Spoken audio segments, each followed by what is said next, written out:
Hi guys, I'm back with another video. I'm sorry about the lighting, it's nighttime right now. I'm about to make another soap. I'm going to be making this video in separate parts. I'm going to show you all the additives that I'm going to be adding to the soap before I start setting up. Colloidal oatmeal.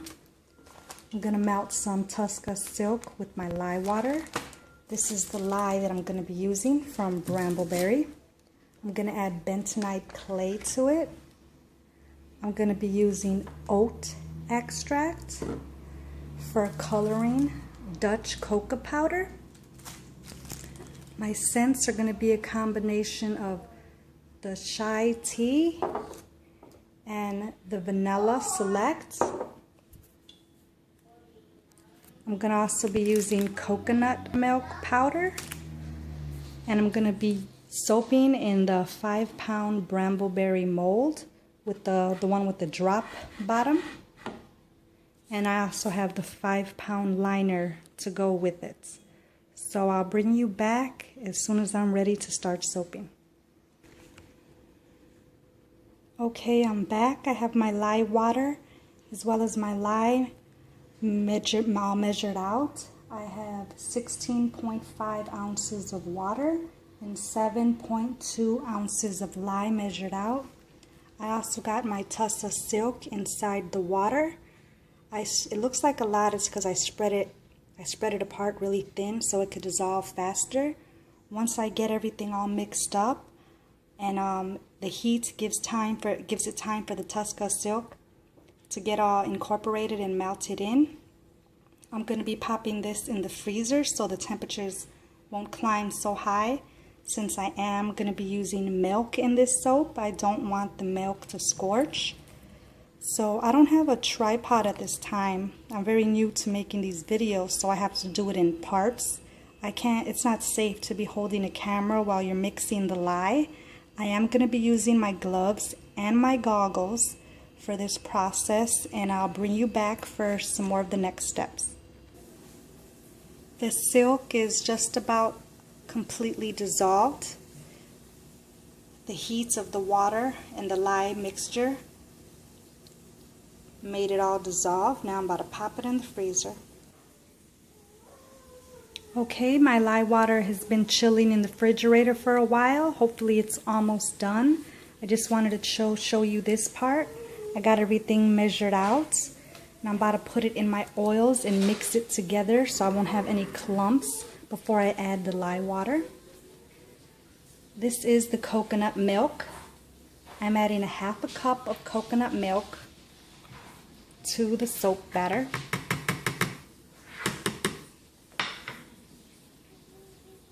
I'm adding 1/3 of a cup of the colloidal oatmeal to the batter.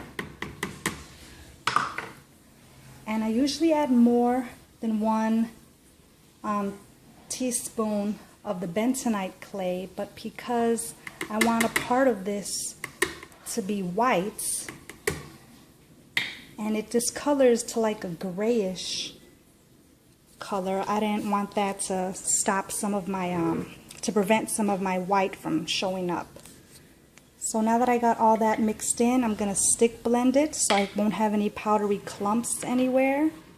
And then I'm going to add the oat extracts, but I'm going to add that after my lye water's been added, and once I've reached a light trace, then I will add my oat extract along with my fragrances.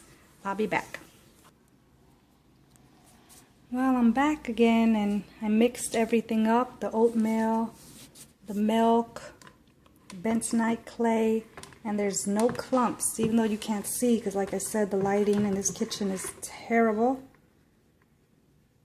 There's no clumps in that. This is just some titanium dioxide, however you say it, because I wanted to have a partially white soap. But I just received some bad news that both my vanilla select and my chai tea both discolor. I was thinking it was just the vanilla. Both fragrance oils discolor to brown.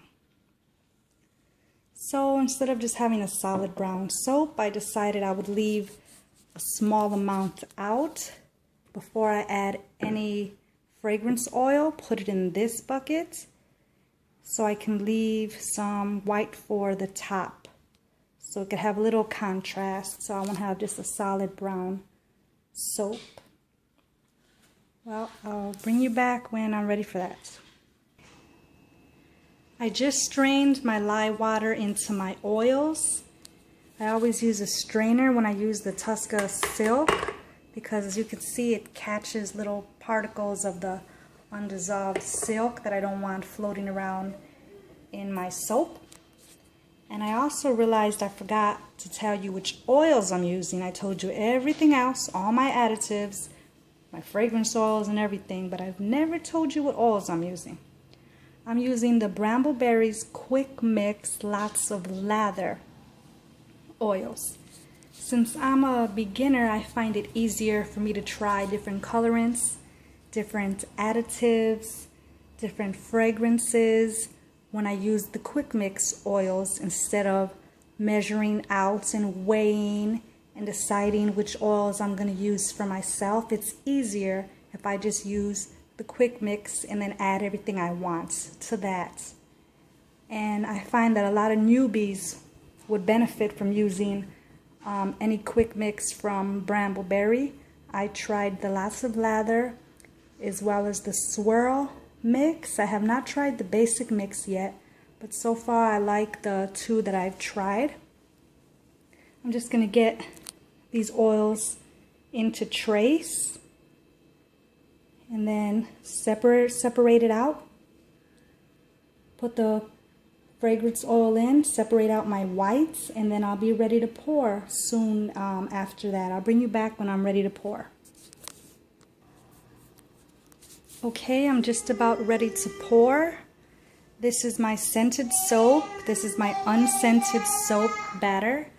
I added a little bit of Dutch cocoa powder to this one to help the brown color show through, because I'm not sure what type of brown it discolors to. So I know the Dutch cocoa powder turns a nice rich brown.